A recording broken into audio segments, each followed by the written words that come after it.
stream them.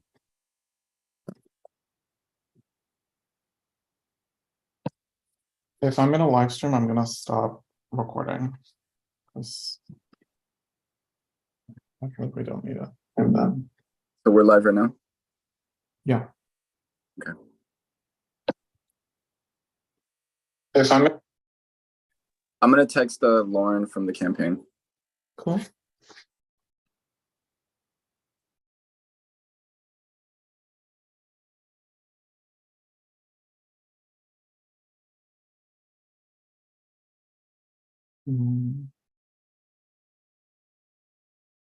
Okay.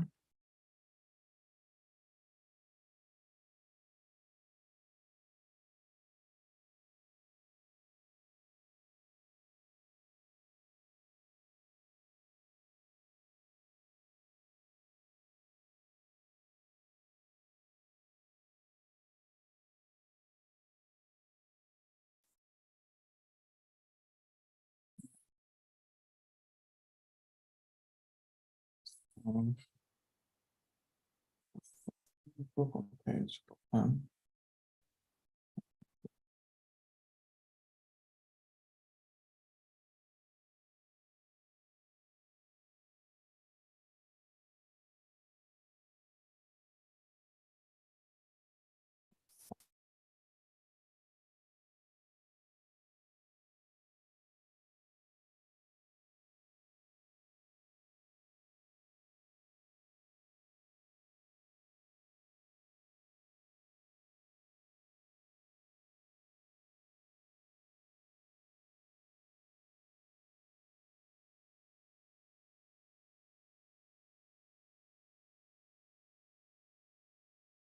Right. I'm basically all set up.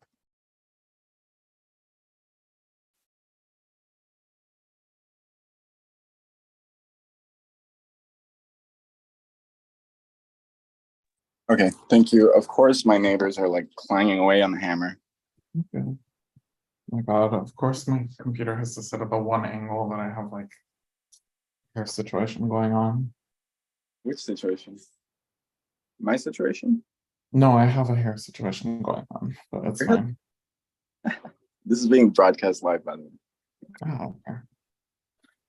Yep.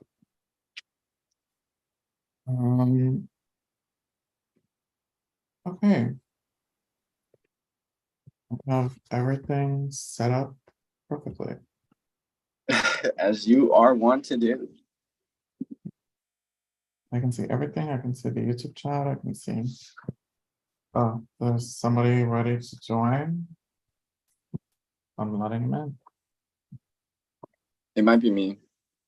There's another person. Who is it? You can see them now. They should be in.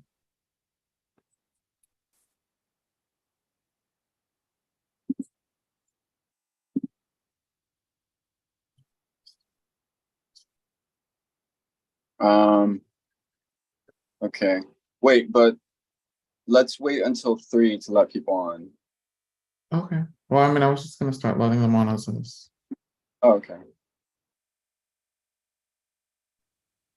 Sure. Okay. See, they texted. They said they're gonna be joining at 3. Perfect. So then, yeah, you can just start adding people.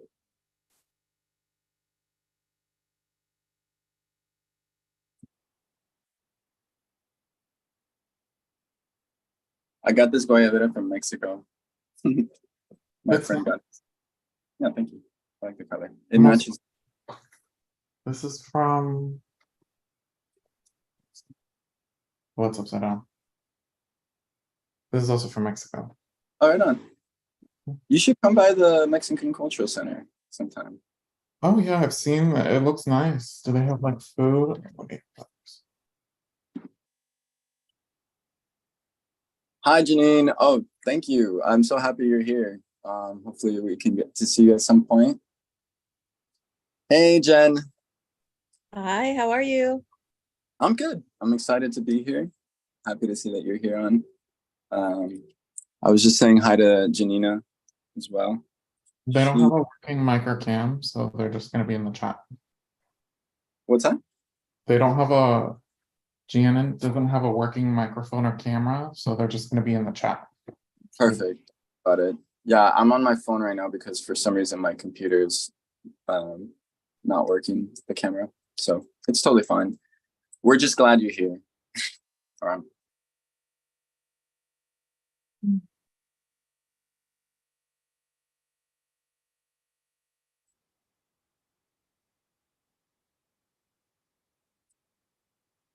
So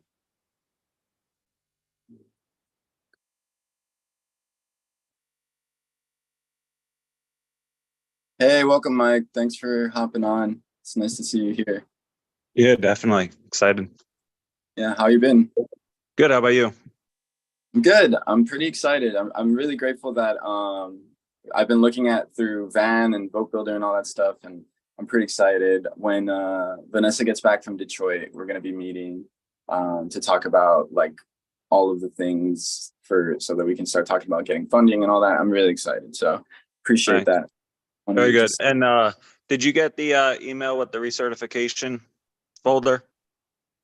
I have to check. I don't know off the top of my head. That doesn't sound familiar, but I'll look through it. You send it to my email. Okay. Yeah. Yeah, the one that I think I sent it to the one that you signed up for with the van the second time. Oh, okay. All right. So then I'll make. Yeah, but it's got one link sends you to like where all the documents are, so you can see the step-by-step process to recertify. And then the second link is to the Google Drive to us, and you just put the documents right in there, and then we submit it to the FTP for you. Oh wow, that sounds great. Yeah. That's perfect. I'm actually going to be talking about that towards the end, like when we get to business. Yeah. So if you can't find it or whatever, just let me know. I'll make sure you get it. All right. Totally. Thank you. Let me pull that up now so I can have it ready for later on.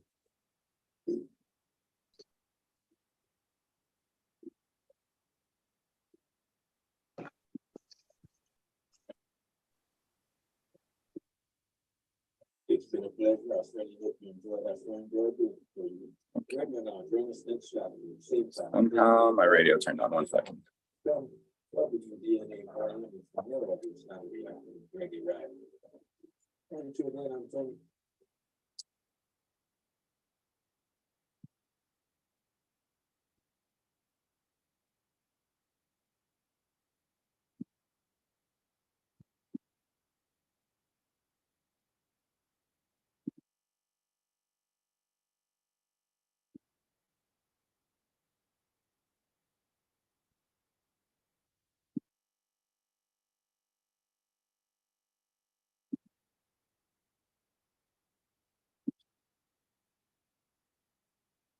All right, Mike, I see it here. Thank you. Hi, Kevin. Welcome.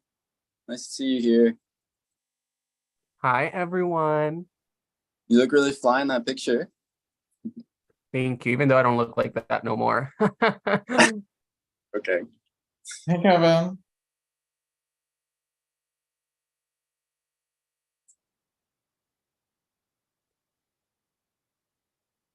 Thanks for being here.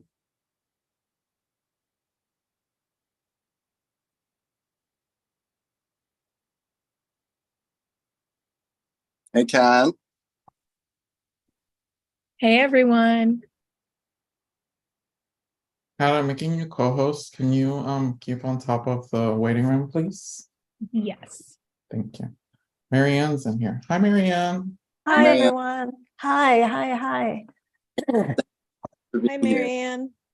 Nice to see you all. Yeah. You too. Florida. Woo, we're here. Florida. So right now we're just letting folks on. Hi, Janai, welcome. Thanks for being here, Kat, and helping out with the letting people in. We're just gonna be a little bit. It's 3 o'clock now. So hi, Kathy and Nina. Hi. So then we're gonna wait a little bit, give it a few minutes, and then try to get started. We're gonna call the meeting into order and approve the minutes, and then get started so we can get down to business. And yeah, so like, thank you for being here. It means a lot to us. Oh yeah, and Bessie is gonna be sharing the agenda throughout. So if y'all wanna approve it, mostly it's just our speaker today, and then afterwards we do have some business, but it's very short. Just quick update. on where we're at with the work that we're doing in the caucus. And so, yeah.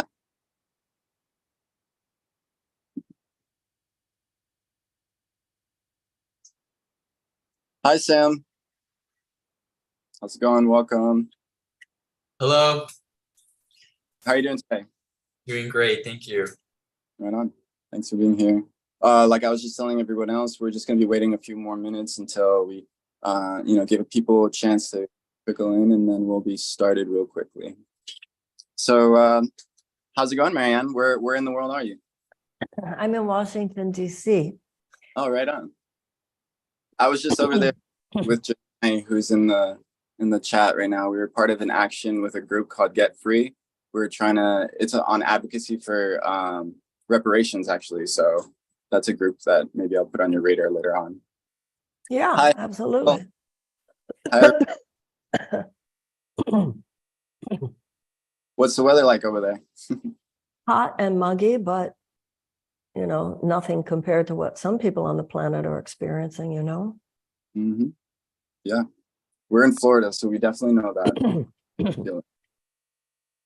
that. So the news out here is that there's water on the tip of Florida that's gone up to 100 degrees. Yeah, I've seen that. It's been boiling. There's a little bit of political news that keeps coming out of Florida. We've had Just a little. I really admire you guys. I really do. I really do. Do everything you can to check him, because he's a plague on the rest of the country. Yeah. There's a saying that it's like where Florida goes, the rest of the country goes. And I think, especially, I'm in Miami, and I'm glad there's a lot of people I'm seeing throughout the state of Florida that are on here. But yeah, I think we all understand here the responsibility that comes with living here, and especially if No you kidding. especially if you can vote. Okay. So yeah, welcome everybody that's coming in. We have a good amount, I think almost 50 people who have signed up. Correct me if I'm wrong, Bessie. So we're just going to start it maybe like around 3:03, if that works with everybody, just so that we can start with getting the official business, so to speak, calling the meeting into order. And then while we're doing that, people will continue to come inside. Thank you all for being here. Let me see. Yeah, we're all very excited.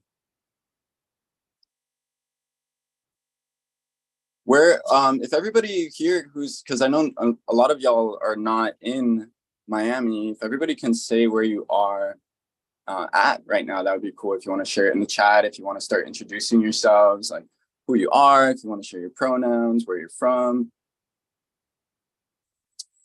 Welcome, Carolina. It's nice to see you. I haven't seen you in forever. We need to talk. Okay, well, I'll start. My name is Bessie. I'm the secretary of the People's Progressive Caucus. My pronouns are they, them. Kat.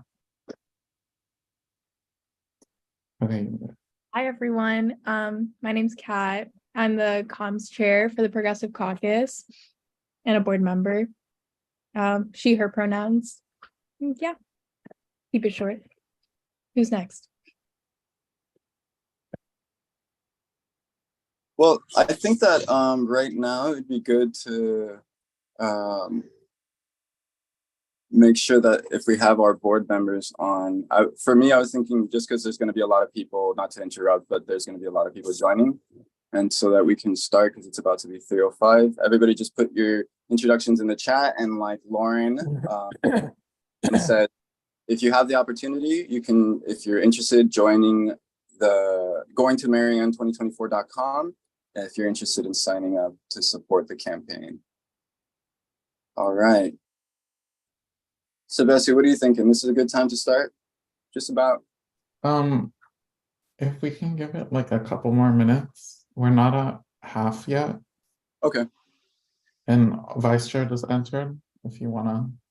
Oh, nice. Introduce them. Where is... Hey, Rob, thanks for coming on. See you. And hi, Morgan. How's it going? Thanks for coming. I know you're in town, but it means a lot.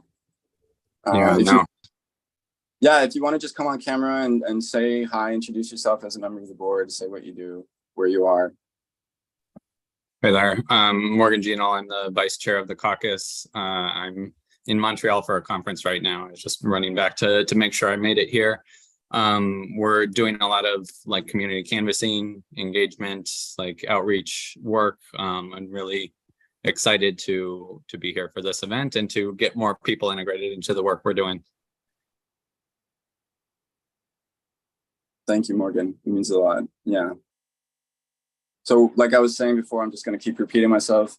We're just going to wait a little bit longer so that we can have more people on and then make sure that we can, you know, honor everybody's time, including our speaker, Marianne, which we're very grateful for you here. We were all kind of just talking as you go on, where you are, who you are. Yeah, we were kind of talking about Florida and the political state in Florida, and especially in Miami. A lot of us understand this very, very personally. I just wanted to share a quick anecdote. I remember that when Trump was here for when he was being in the federal courthouse, like somebody was saying how there's like roosters all over the place. Like, is this normal? And in Miami, that is normal. We're like a very unique place, I think, in the country. And I'm sure everybody here can attest to that.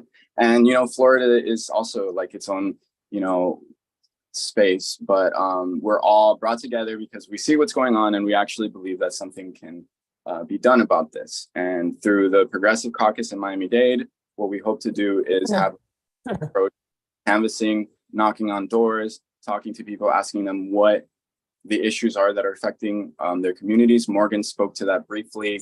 And so we're really grateful for, you know, we have Mike Bonacolta from our statewide caucus. He's our current chair and recently elected. He's been working with us very closely, helping us get access to Vote Builder. I'm sure, Marianne, I've heard some news that you understand how important it is to be able to get access to those resources so that you can actually go and to talk to people in the community. So thanks, Mike, for that. We have Dawn. Thank you for being on here. Dawn is a former member of our board. She does a lot of help out with us. She helps us a lot with comms. And then Kat recently just shared the website for Marianne 2024 if you wanted to check out and if you feel so inclined to sign up. And Bessie continues to put the agenda into the chat. So Bessie, what are you thinking? Where are we at right now? We're basically at half, so I guess we can start now if you'd like. Okay, that sounds good to me. All right. I'll just say, Kat, can you handle the waiting room for the rest of the meeting, please? Yes, I can. Okay, thank you. You're welcome. Hold on a second. Okay, so then right now we'll just get into business. Hello, everyone. My name is Angel Montalvo. I serve as the chairman of the People's Progressive Caucus of Miami-Dade, where it is currently 93 degrees outside. So in my capacity as chairman, I officially call our July general body meeting into order at 3:09 p.m. Bessie, like I said, will have shared our agenda for everyone to review. Just so everybody knows, this meeting is being broadcast live. So we are the Progressive Caucus in Miami, so we're chartered under the statewide Progressive Caucus of Florida, also under the Florida Democratic Party officially. I will then entertain a motion to approve of the agenda. And please state your name if you do.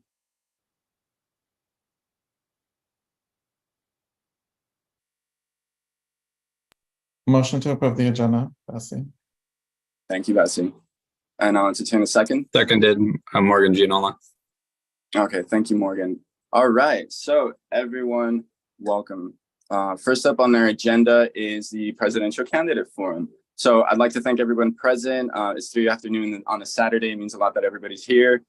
Thank you, Lauren and Vincent, from Marion's campaign for coordinating with me, and of course, the members of our board for your grace and your patience with me. Thank you all the members of our body in attendance and all the other people who are not members of our body. It means a lot that you are here. We're going to be having some business after the forum, so please stick around if you can. Okay, so the purpose of hosting this forum is to foster open and frank dialogue about the system in which we live in and the policies that need to be implemented for us to really, frankly, be able to survive coming up. And so I reached out to Marianne's campaign not too long ago. Marianne, thank you for being here. Just a quick introduction about her. She's a best-selling author. She's a political activist, spiritual thought leader. She's been the author of New York Times bestselling books. Number one, she founded Project Angel Food, which is a nonprofit organization that's delivered over 16 million meals to ill and dying homebound patients since 1989. And it was a group that was created to help people suffering from HIV and AIDS. So with that being said, we're going to give the floor to Marianne, and hopefully she has some time afterwards to answer some questions that we have. Thank you, Marianne, and the floor is yours. Well, thank you. Thank you so much for having me, everyone. I think that we are all aligned on a particular perspective on what's happening in the United States. There are probably some individual differences, but I think as progressives, we realize that there is a chapter of American history which has moved the Overton window far to the right. It gets further and further to the right. And it's basically an era that has been dominated by neoliberal economics. The idea that short-term profit for huge corporate entities should somehow take precedence over the safety and the health and the well-being of the American people. And we all realize that starting over 40 years ago, this trickle-down economic theory that emerged from this has created a transfer of wealth to the tune of $50 trillion into the hands of 1% of Americans. As the late Supreme Court Justice Louis Brandeis said, you can have large amounts of money concentrated in the hands of a few, or you can have democracy. You can't have both. And so this has not only hollowed out America's middle class, it's also destroyed the basic democratic core of this country. Not that we ever manifest fully, not that we ever actualize fully the idea that a government should reflect the idea that all men are created equal with inalienable rights of life, liberty, and the pursuit of happiness. Nobody, no conscious person who is an intelligent observer of history thinks we ever fully manifest that. But a student of history knows that there have been generations who have worked very, very hard to great sacrifice, sometimes sacrificing their lives so that we would get closer. That's why we answered slavery with abolition. We answered the institutionalized suppression of women with the women's suffrage movement. We answered the first Gilded Age with the establishment of organized labor, and we answered segregation with the civil rights movement. All of those situations were an example of the struggle at the heart of America being responded to by the better angels of our nature. The struggle between a love of democracy and forces which for their own ideological and economic purposes had no intention whatsoever of seeing those principles manifest is inherent in our founding. 56 signers of the Declaration of Independence were risking their lives to sign such an enlightened document, but 41 of them were slave owners. So that's the American story. We're both and. We've always been both and. The examples that I already gave you were generations that rose up and pushed back. And the way I see America today, it's simply our turn. I see us as fighting not new battles, but old ones. The same forces that have been with us from the beginning. Institutionalized suppression of people who did not represent interests, human interests that were aligned with the dominant financial powers in our country. And I think we as a generation need to toughen up because this is serious. And I don't need to tell anybody in Florida how advanced the assault on our democratic freedoms has become, embodied by your own governor. And that's why I really admire those of you who are in Florida who are doing this work. I've noticed this in my life throughout the country. I've said to people several times, I've said, you know, to be a progressive in California or New York or, you know, some places almost easy, but to really stand the, you know, hold the line for these kinds of principles in some states really takes amazing character and perseverance. And I really admire you for that. And I really thank you for being here with me because we all need each other, particularly candidates. The progressive movement needs candidates and candidates need the progressive movement. The way I see it now, it's a question of what are we going to do as Democrats? And I do not believe that Joe Biden is a strong candidate for 2024 because he represents the best of neoliberalism. He represents the best of an old system. And this is what corporatist Democrats represent. We want to help people as best we can, but only to the point where it doesn't challenge the underlying corporate forces that will always make the return of people suffering inevitable. I agree with Franklin Roosevelt. Franklin Roosevelt said that we would not have to worry about a fascist takeover in this country as long as democracy delivered on its promises. The problem in America today, and the problem with the Democratic Party, is that democracy is not delivering on its promises. If democracy delivers on its promises, that means that the American citizens get what they get in every other advanced democracy: universal health care, hello, tuition-free college and tech school, free childcare, paid family leave, guaranteed sick pay, guaranteed housing, guaranteed living wage. We do not ask for too much in this country. We ask for too little. People have been trained to expect too little. People have been trained to ask for too little, and people have been trained to limit their political imaginations. Now, when I was growing up, it was the Democratic Party that was the container for the space held as a political possibility of unabashed and unequivocal advocacy for the working people of the United States and what was needed to live a life in which you thrive. But for too many people in America today, and I mean the majority of Americans, particularly Americans, young people, public policy does more to thwart our dreams than to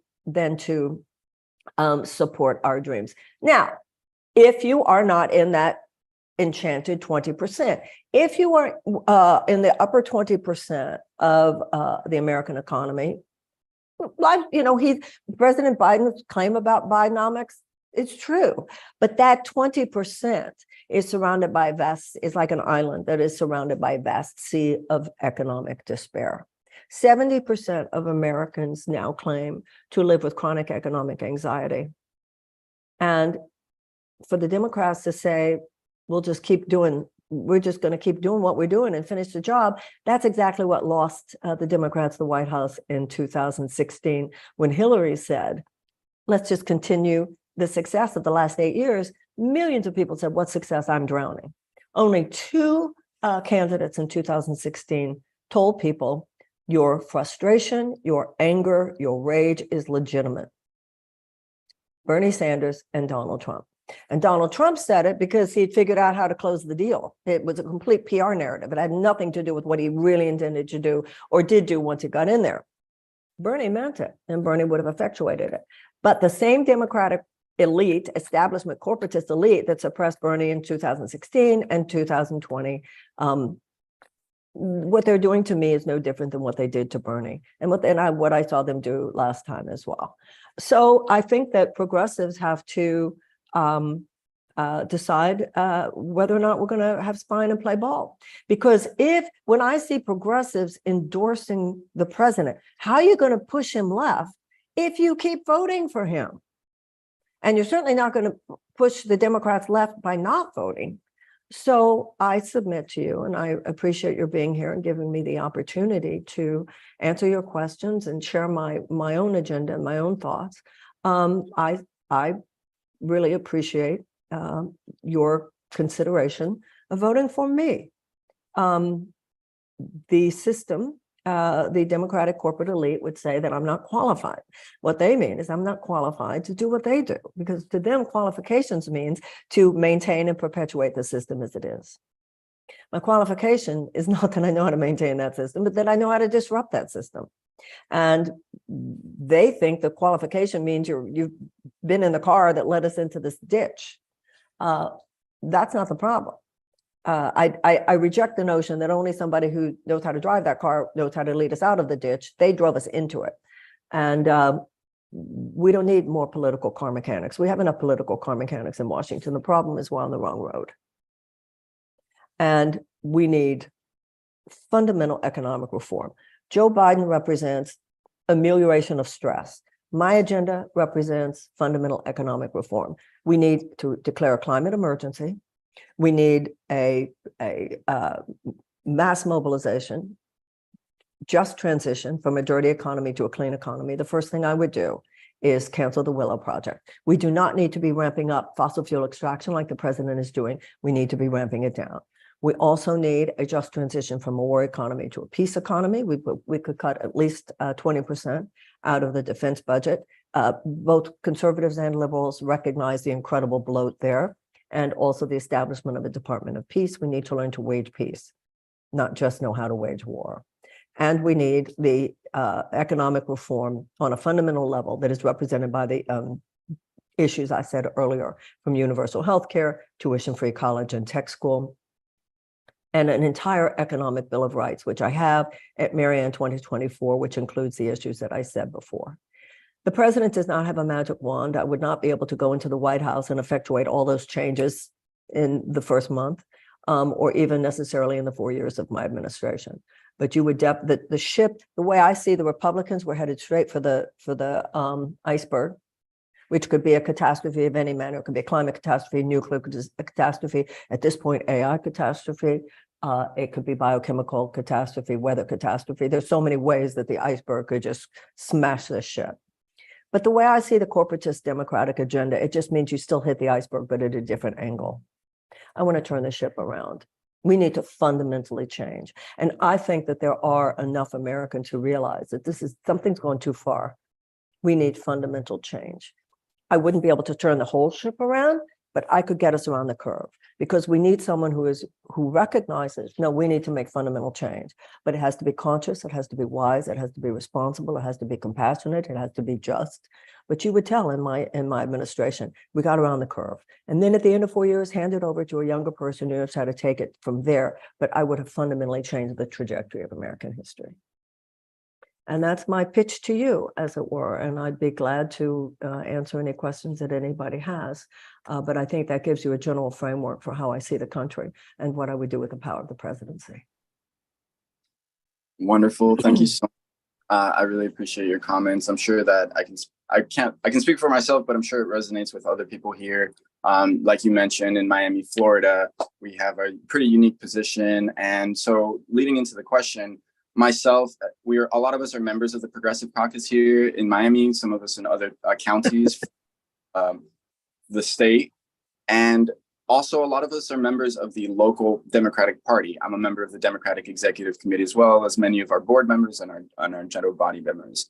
So in order to do all of this, we have a big issue to deal with, I think, fundamentally, so my question to you as a candidate is, how do you intend to address the issue of money in politics? And more specifically, what steps will you take to tackle this concern within the Democratic Party? Well, first of all, as president, you're not only leader of the Democratic Party, you're leader of the country. So I would seek to tackle it not just as within the Democratic Party, but inside the country. We all know the tragedy of the fact that Donald Trump was given the opportunity to appoint 3 Supreme Court justices. So the corporatists are in control of the court. Given that, it's not reasonable to assume that the repeal of Citizens United will happen anytime soon. We understand that. I would love to think that I become president and I get to appoint enough to turn it around. I do think that we as a generation need to become as focused on the repeal of Citizens United as certain other Americans have been focused for so many decades on repealing Roe v. Wade. Unfortunately, they got their way on that one, and I think we will get our way on the overturning of Citizens United, but not anytime soon. One of the things I would do as president, not just within the Democratic Party, but as president, is make an argument to the American people. And I remind you how important the bully pulpit is. I would make it a large part of my conversation with the American people that we need a constitutional amendment that will give us public funding of federal campaigns, that it is to the detriment of all of us, that money exerts the undue influence that it does. That's number one. Number two, I would talk about super PACs and their deleterious effect. And also, as president, remember, the corporatists who now have so much power within agencies of our government would not have that power when I'm president. My appointments would represent something very different. You wouldn't have a Secretary of Defense, as we do now, who used to be a board member at Raytheon. You wouldn't have people heading the agriculture department who had a background in big ag. You wouldn't have people from the nuclear industry who have a big part of what's happening at energy and so forth. So a lot of it has to do with the kind of people that you have leading these agencies. A lot of it has to do with efforts that we can make to change the revolving door policies. But I think more than anything on this one, given, once again, if I have the power to appoint Supreme Court justices, that's different. You will have people who see as one of their primary desires is to overturn Citizens United. But in the meantime, I think one of the greatest powers is the power to really make the American people understand, number one, how important that is. So make sure you vote Democrat in every situation so that we can get there. And number two, to realize that constitutional amendment has to be our goal. Like I said, I don't even know if that'll happen in my lifetime, but a younger generation will get that done. I feel very confident of that. Okay, so much. The reason I say that is because I know that back when Obama was elected president, he made certain changes to the DNC and the structure of the way that they do campaign finance, which has then been rolled back.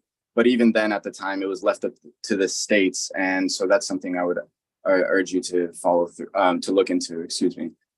So I want to, just for the sake of time, open up the floor. If I think Bessie is going to help out with our stack to make sure that we get these questions in order. Okay. Okay, Morgan. Yeah. Again, thank you so much for being here. I'm really thank happy you to so much take for your having talk. me. One thing that I would really love, so I love all of the policies that you have on your website. It's very comprehensive. It's the most I've ever seen from a candidate. But I haven't seen anything in Spanish language from you. And I would really love to have resources to point to for people in the Spanish speaking community here that I think would be very receptive to a lot of your message, but don't necessarily have the ability to hear it. So one aspect of that is like, what are you doing for that? And just sort of broadly, like, what are you doing at the sort of campaign candidate level to make inroads with different communities? So like, I know you're the only candidate talking about reparations, and from a policy perspective, that's great. But like, what does it look like in terms of making those connections with communities that maybe aren't hearing the message, aren't, aware of you as an option? Well, first of all, in terms of the website, there is a little something on the computer that people can just put on Espanol. I mean, people can see what's on the website. In terms of larger outreach, people have been talking about how the palm cards need to be printed in Spanish. I spoke at NELIO, the Association of Latino Legislators, just a couple of weeks ago in New York.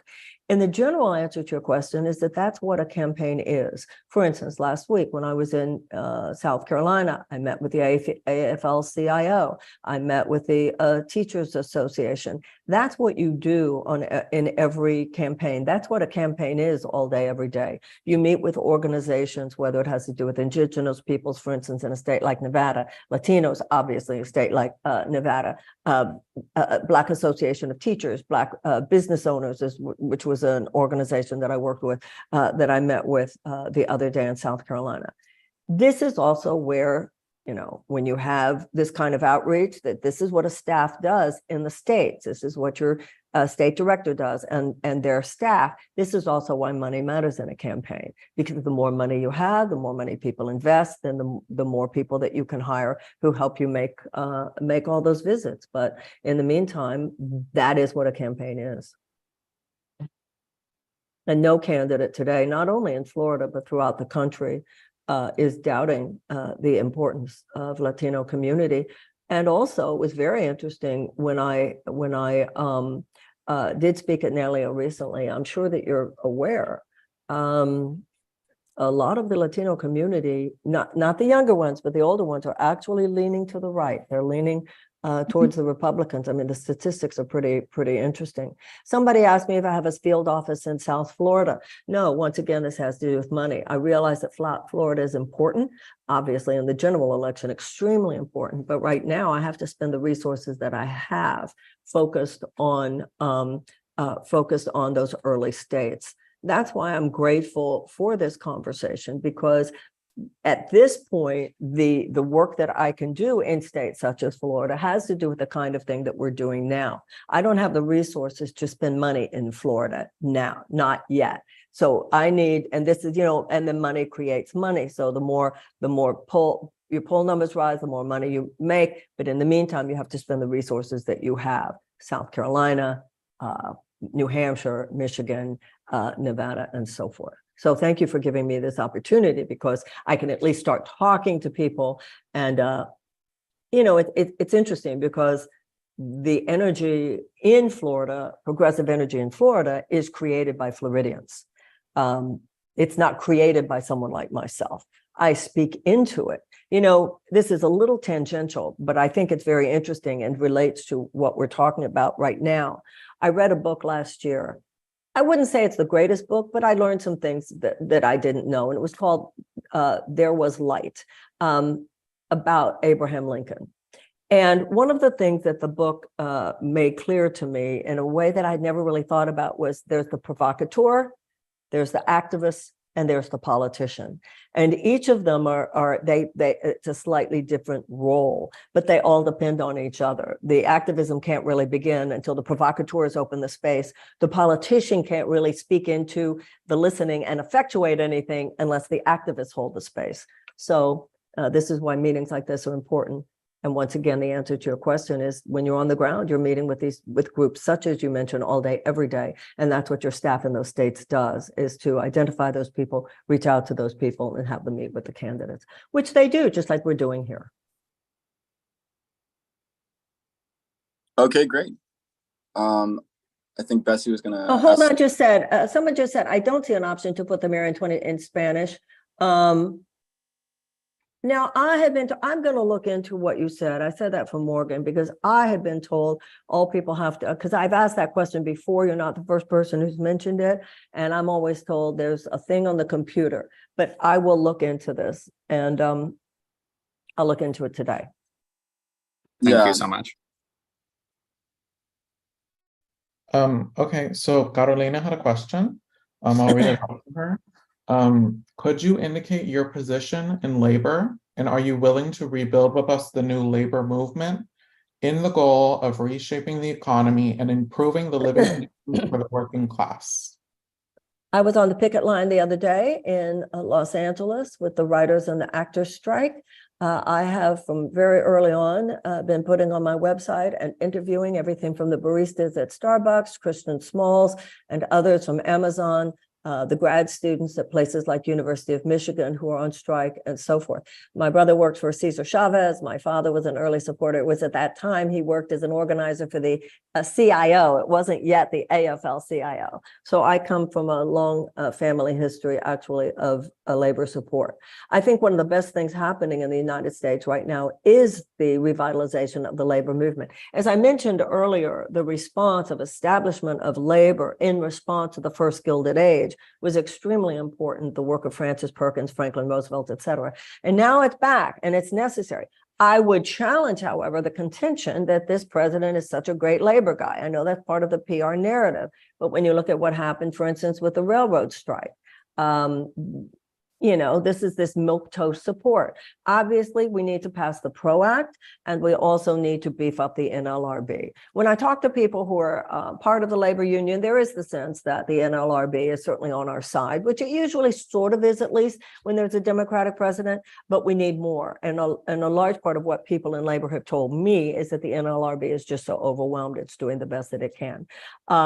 You would have in me a profoundly robust partner for labor. This has got everything that we're talking about here today in terms of the transformation of the country has got to be an inside-outside approach. And I see labor and activism around labor as really the pillar, the greatest pillar of the outside approach.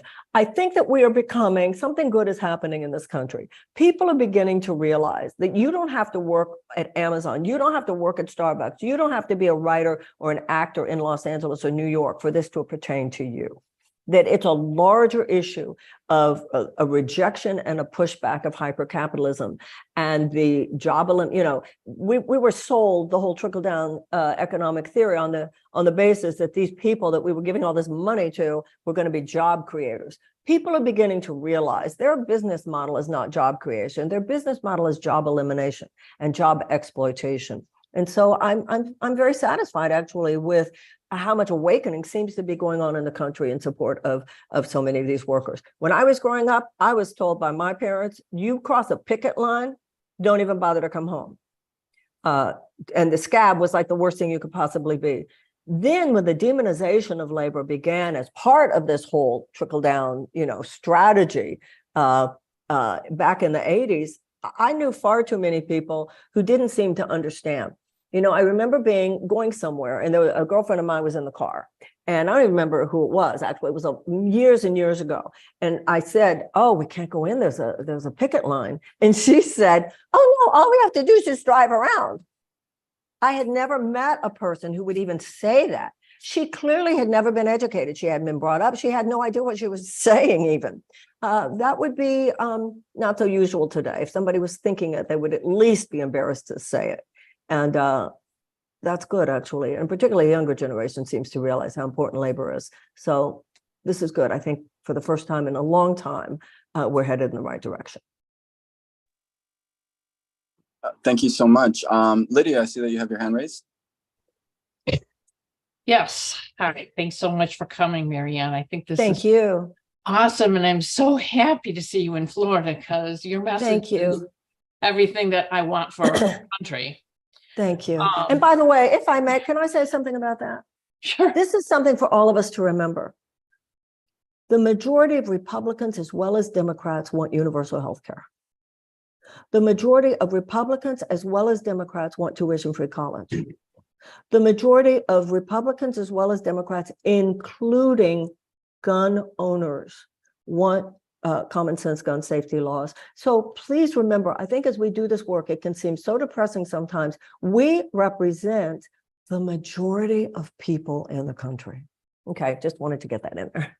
That's okay. I love that, Marianne. You're so I guess being in Florida, we're not one of the first states, and I hadn't really thought of that until you said it.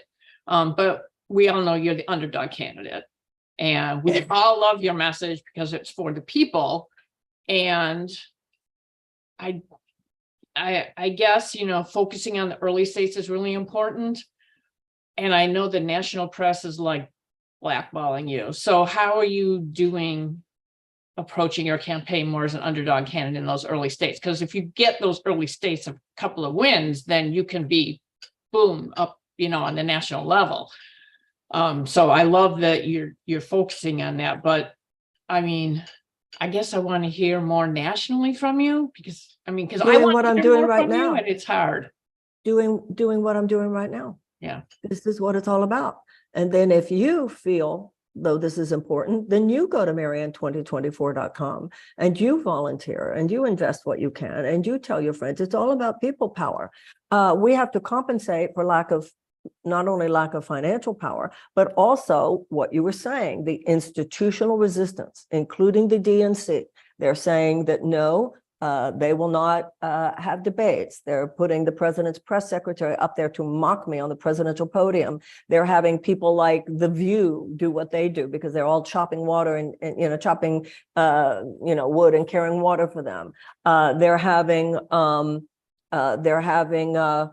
their minions are everywhere, including in some independent media. And it's dark, it's dirty, the hit pieces, smears. These people are not kidding. If they want you out of the conversation, they come at you. This is serious. But there is one way to override that, and that is the people themselves. And that is the only way. I could have, let's say I had $500,000. And I could say to Florida, hey guys, you put together a staff and make it. I don't have that, right? The last place I could put something like that is Florida right now. But I have, if you are interested, you. This is the thing. And the people, the only way we can override any of this is the people ourselves. The only way we can override any of this is the people ourselves. And it can be done, by the way. And also, I think, and this is really important too, because you're associated with the Democratic Party. The Democratic Party used to be the party of independent thinkers. The codependent relationship that so many Democrats have with the DNC, it's just astonishing to me. They have decided that it's Joe Biden. Well, the people are supposed to decide. The electorate is supposed to decide. The political party is supposed to stay in the background till the people have decided through elections who the nominee is going to be, and then the people support it. So once again, it's it's that PR narrative. Ooh, we have to show a united front. I think what we need to show is democracy. So the president should be debating myself and debating Robert Kennedy. Robert Kennedy should be debating me. Neither of those guys want to debate me. Gee. So I think that this is about the people rising up and your voices. Each and every one of us. This can't, I can't do it without you. You can't do it without me. We all have to do our part in whatever way we feel moved to raise some ruckus and not just go along with the same old status quo. The status quo will not disrupt itself. But we need an intervention in this country. We need a new progressive era in this country. We should not be embarrassed or ashamed to say that, but we're going to have some spine. And you can't endorse those people and move those people to the left at the same time. You just can't do it. Does that make sense? Yeah, thank you. And I do want to mention, given our proximity to the Democratic Party, we actually have filed a resolution denouncing the DNC for not having the debates, because not just but across the board, it's wrong. I mean, it's undemocratic. It is undemocratic. Thank you for doing that. That's an effort that I think could be replicated throughout the country, but that's a conversation for another time. We only have a few more minutes, so Kathy, you have the floor to ask your questions. I just wanted to say real quickly what I do as a supporter for Marianne. I've been helping for 5 months now in this campaign and helped with our other 2 campaigns. And I was really happy to see Rhode Island Senator endorsement of her this week. The way I look at it is just how she said, what can I do? So I bought The Politics of Love. I'm going to read it. I'm going to hand it out. I've been handing out Return to Love for years with Course in Miracles and to people and talking about her and the books that she writes. I plan to have a house party, if possible, in September with a friend for a fundraiser. And I have a bumper sticker on my car. And, I know I can do better, but I keep trying to discuss her with my family. Citizens United, my aunt was talking about Robert Kennedy. She's a Republican junior. And I said, Citizens United changed everything. And she didn't even know what it was. So, these conversations need to be had. And we can all do our part with a pebble in the pond, and then these larger things will happen. It will just happen. And it's the steps that we take individually. So I don't want to take up a lot more time since there isn't much time left, but I just wanted to share that. Well, thank you. Buzz, you just create buzz. Something that Kathy just said that's really important. If you go to the website, you can get a bumper sticker for your car. You can get a sign for your yard. You can get buttons. I mean, they're all on the site at marianne2024.com. You can join us as a volunteer. And then really it does have to do with you're just making it happen.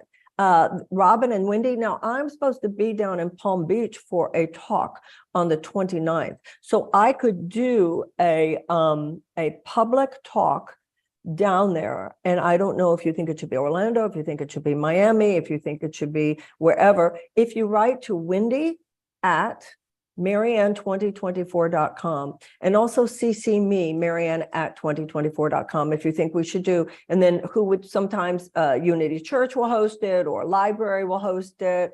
Somebody, it's an organization who will host it connected to an auditorium. just start thinking about how we could make that happen. Or if you do want to do a house party, I'm going to be going down there towards the end of September anyway, so I could definitely, let's say the 28th or the 30th of Florida, I could speak somewhere. Absolutely. Thank you so much. I know that right now it's 3:45. I don't know if you have time for any more questions or comments. I could do one more. How about that? Okay. So I see that Janai then has her hand raised, and then we'll close it out. Thank you so much, Marianne. Thank you so much. Hi, thanks for taking one more question. So I'm from a very poor and rural community in northern Florida, and I'm looking through your policy page for the first time. I don't see anything specifically about rural communities. So I'm curious where, if I was talking to someone from my hometown, which policies I would point to specifically addressing rural issues and how you've already engaged with rural issues in your campaign. The United States began basically abandoning rural America back in the 1980s because they felt that rural America should basically be folded into the forces of big agriculture, big food, and big banking. So, for instance, you would have a mayor in a small town, a rural town in the United States, and they will say things like, there are many people who live in coastal elite places. They can't even afford to live there. They're nowadays, they want to buy a home, they want to have children, they want to start a life. This mayor says to me, I have everything they want, except I don't have the sewage system I need. I don't have the sidewalks I need. I don't have the school system I need. Now, this is the deal. Before the 1980s, the government gave not only loans to that rural community, but those loans included grants. Before the 1980s, if a farmer came to the local bank, it would have been a local bank, and the farmer said, you know, I didn't do well this year. The local bank would be likely to say, that's okay, you'll pay me next year. But this was all part of the scheme. The banks themselves had to fold into huge banking institutions who have no heart and have no soul and could care less what that mayor or that farmer are going through. And the government stopped giving the grants on top of the loans. So this country has to make a robust commitment to rural America in order to regenerate it.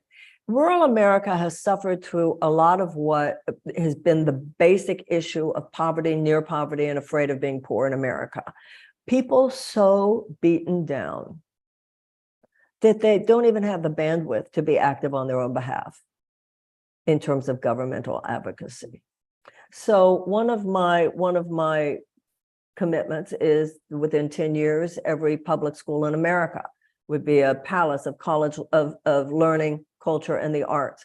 Right now, you're talking about some of these rural communities, they don't have a high tax base, and because too much of the funding for our public schools is based on property taxes, it's in our rural communities that the children are not getting the education before the age of 10 that is most necessary. So between my commitment to revitalize rural America, as well as my commitment to these children before the age of 10 through a Department of Children and Youth, you have a lot of energy going in that direction. Rural America is treated like an unwelcome stepchild by both parties because they don't represent corporate interests, except insofar as big ag and big food companies can basically rape them. Okay. Well, I appreciate your comments. Thank you for Janai for the question. We want to make sure that all our communities are being addressed, so it means a lot. There's so many questions that I have specifically for Florida. I wanted to ask you about Cuba, but I know that we have to let you go. Well, so I can just tell you about Cuba real quickly. I can tell you there was a revolution. Batista lost. There's a level of get over it. This has been going on for decades. And Obama opened up Florida, started to open it up. We thought when Trump became president and he closed it down again, this was one of the areas where we thought that Biden would reverse course from what Trump had done. I would want to go back to the opening up of Cuba. Cuba gets to control what happens in Cuba, and our sanctions and our punishing of the average Cuban through our insistence is one of the shadow sides of the United States. And I would definitely go back to the track that Obama had already begun. Open this thing up. All right, right on. Yeah, that's a big thing here that we have to address if we're going to be, if any of our volunteers are going to be supporting your campaign. So it's going to be. Did I answer in a way that those of you who are your supporters would want to hear? I wonder. Well, I'll let people speak for that. I mean, I personally, like, that's a hard line. If you say, get over it, I'm with you. I appreciate that strength and conviction, but it's definitely going to be like imagining the Cuban community as somebody who's part Cuban. It's not that it's abrasive. I think you do need to be forthright, but it's definitely gonna, you know, we'll see how it comes down to the line. When Okay. It comes to so if I hear you correctly, because you're right, it's not about, you know, first of all, it's several generations away. Yeah. People who are in Florida today did not have their land taken by Batista. By Castro. Their grandparents, their great grandparents did. And there are, and so I hear that language and I won't use that language anymore. And I certainly didn't mean it to individuals. I meant it in terms of American foreign policy. Right. Yeah, I meant it in terms of the State Department. So thank you for saying that to me, because I hear what you're saying, that could sound abrasive to individuals. And I don't mean it as abrasive to individuals, but this has been decades now. And what we are doing, what American foreign policy is doing to the average Cuban is the suffering that at this point is the most egregious error. But thank you for pointing that out. The phrase "get over it" could sound harsh if you're talking about individuals. So thank you for that. Absolutely. I think you're a good faith speaker. Thank you so much. Like, we could have you. I could talk to you about this stuff forever. But thank you, everybody. Any last words, and then that way you can head off. No, just thank you very, very much. And I hope for those of you who do feel that this candidacy represents a bulwark against the continued neoliberal and corporatist assault on our country, I am the progressive candidate running for the Democratic nomination. So if that is of interest to you, I hope that you will help me. I would appreciate it very much. You can email me at marianne@2024.com. I'll be glad to come to Florida. So we should start talking about that towards the end of September. I could come there for a day, meet with you, meet with people. I think that would be a very cool thing. You know, volunteer, sign up.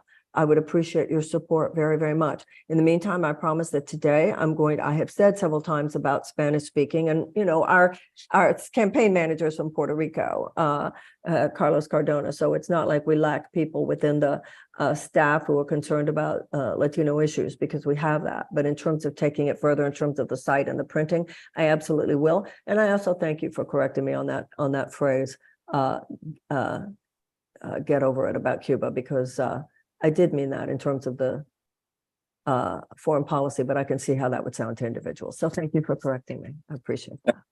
Expect an email from me. I hope everybody here feels comfortable emailing and reaching out. Thank you so much, and I hope you have a great rest of your day. Thank you, everyone. God bless you all. Thank you.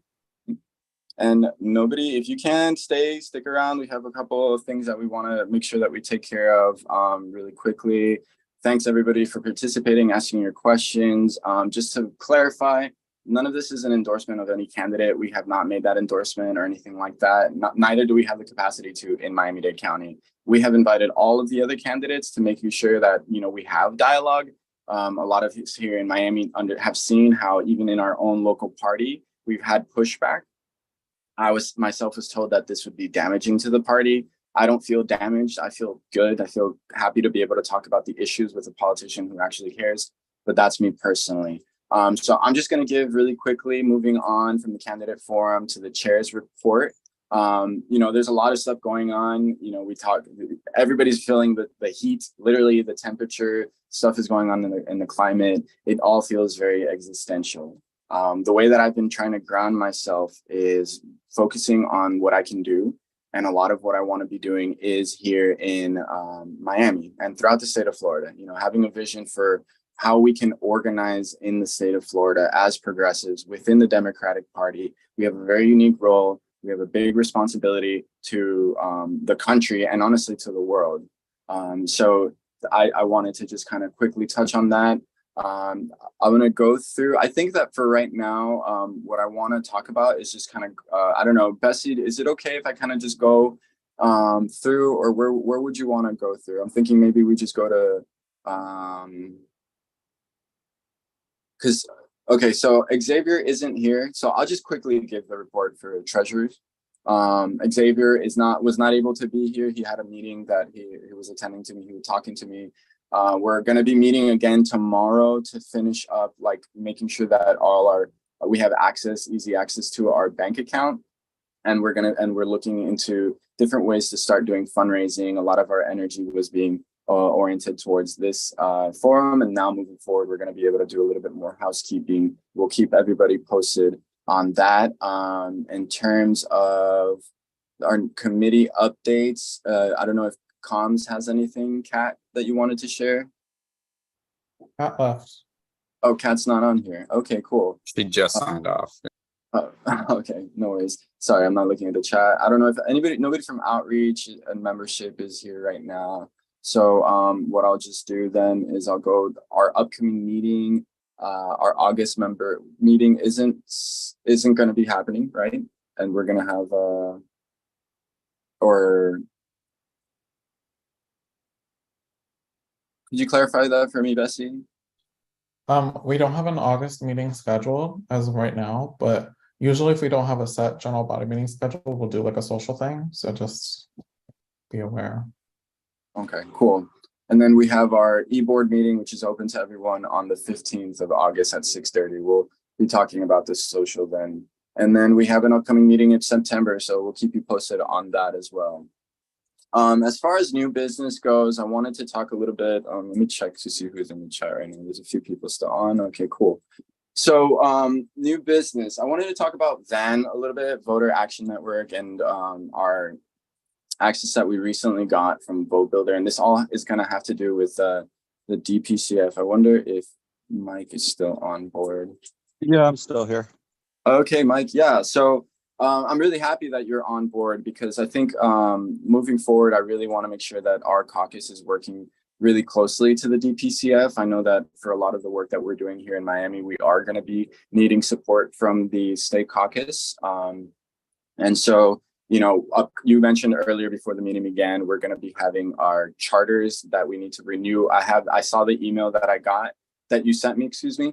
And I will be making sure to talk to the board about it this week, and then we'll keep going, and I'll keep you updated on that.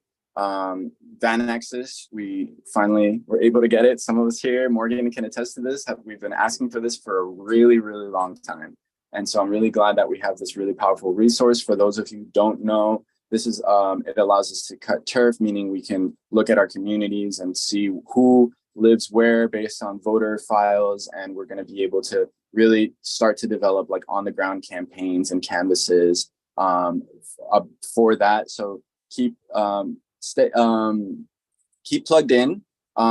Maybe if somebody can please put in the chat our link tree if you're interested in joining our caucus. You can. All you need to do is be a member of the Democratic Party. You don't even need to be here in Miami. And that way we can, if you're interested in doing canvassing and deep organizing, doing like town halls and all those things, right now is the time to get involved.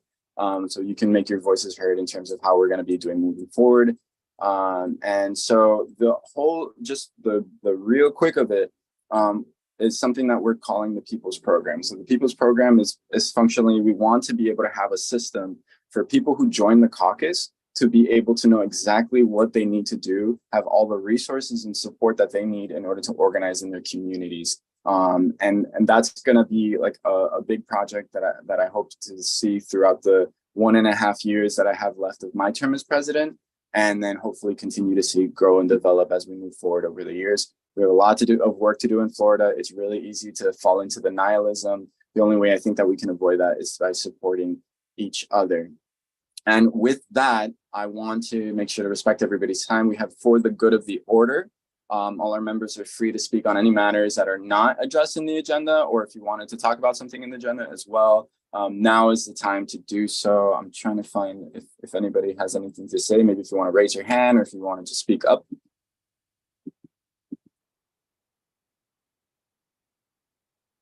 maybe Mike, if you wanted to say a quick word about what I mentioned or like what we're going to be doing. Sorry to put you on the spot like that. No, you're good. First, thank you and everyone who worked on putting this together today. It was really good. Really appreciate it, being able to hear from a presidential candidate and talk to us and actually be online with us and answering questions was actually really good. So thank you all for everyone who helped put that together. But DPCF is here to support our chapters any way that we can. When you guys came to us and brought us your plan of what you wanted to do, I was really excited about it. And hopefully we're going to start getting other chapters involved the same way. I know me and Carolina have texted a little bit, and I think she's planning to do similar things in Broward. So I'm going to try to make sure she gets access as well to Van. But I mean, that's what the DPCF is here for. It's here to support the local people on the ground, our local chapters. And I think once other progressives in other parts of the state start to see that, hey, you know, the DPCF is here to actually help facilitate those things, I think that'll help the DPCF grow and have more chapters, and we can actually get progressive stuff moving in Florida. But it takes work by people that are actually in those communities, which is what you guys are doing. So that's great. Really excited about it and here to help any way we can.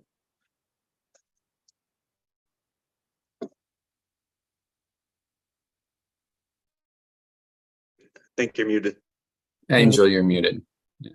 Okay. Yeah. Awesome. Okay. Thank you so much, Mike. I really appreciate that. I'll be in touch with you soon throughout the week. If anybody else has anything they want to talk about, any other events, any message to the body, I know that, like, you know, Carolina, you were mentioned, you're working with in Broward. If there's anything that you wanted to talk about, I don't know if you have access to a mic right now. Yes, we have a bunch of things. We're actually now blending and not just being the Progressive Caucus as a traditional way that we had approached in the past, but we have been blending a lot with the labor movement. I am also the solidarity captain for the DSA in labor, and we're going to move on to different campaigns as well, and trying to take advantage also of the inexistence of a labor caucus in our county. And by the way, Miami also had the labor caucus was dissolved recently in Miami. So you guys also have that chance. We should talk later about that. And in the chat, I posted a link to an event that we're having with People for Democratic Party Reform. This is a group of people that I know aligns with a lot of you guys, my friends, that are reformers and not your traditional Democrat that just takes whatever, but wants to see the party do better and really represent the people. The organization is dedicated to educating Democrats so that they do the best they can. So they teach parliamentarian procedure, they teach bylaws and things like that. And they also prepare and connect with DNC members so that they become effective, because the vast majority of DNC members go to these events like going to watch a movie, and they are not active participants, and they are really not representing any of us.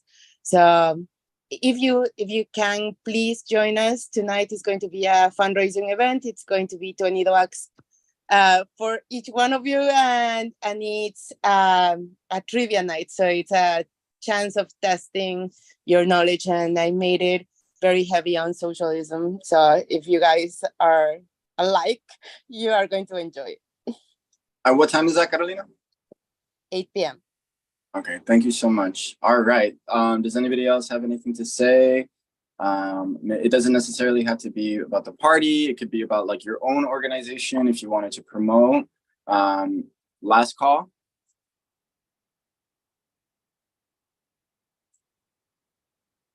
Okay. Nobody else having spoken, unless there's something. Let me check the chat. Nope. All right. Reminder to join the caucus if you haven't. It's in the chat, and I will entertain a motion to adjourn our meeting. So moved. All right, Morgan, can I hear a second? A second. Thank you, Bessie. All right, everybody, thank you so much for participating. We'll be in touch soon. Great meeting. Talk to you soon. Bye. Bye. Thanks, everybody. Bye. Yeah. And Bessie, okay, I'll talk to you off camera. Oh, yeah, I'm just gonna end the, hold on, I have to finish the notes really quick, and then I'm gonna end the call and you can call me. Yeah. I mean, I could just say like,